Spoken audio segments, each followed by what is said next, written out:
बोला छठी मैया की जय। ऊँचे आंगना लिपाला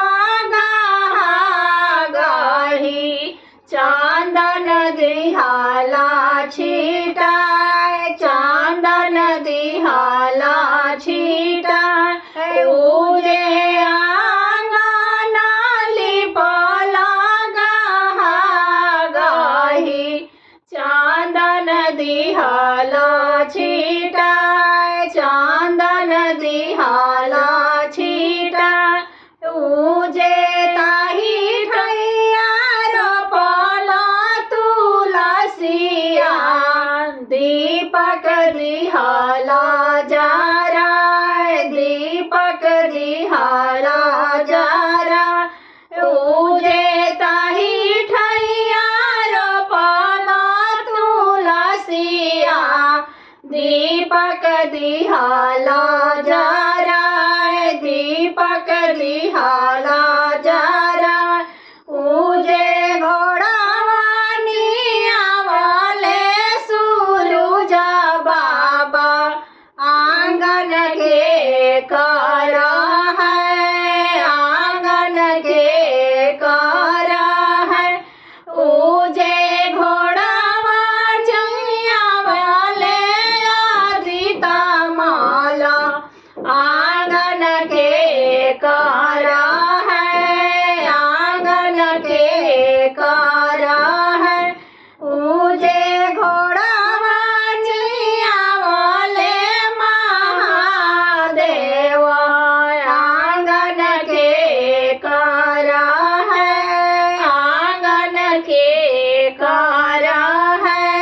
ऊँचे कर जोरी बोलले सेवा का लोग, आंगन हमारा है, आंगन हमारा है। ऊँचे कर जोरी बोलले सौरभ बाबू, आंगन हमारा है, आंगन हमारा है। ऊँचे कर जोरी बोलले नाना बाबू, आंगन हमारा है, आंगन हमारा है। ऊँचे कर जोरी बोलले गोलुआ बाबू, आंगन हमारा है, आंगन हमारा है। ऊँचे लेहू चाठी हमारी रघिया, मनसा देहू ना पूरा, मनसा देहू ना पूरा।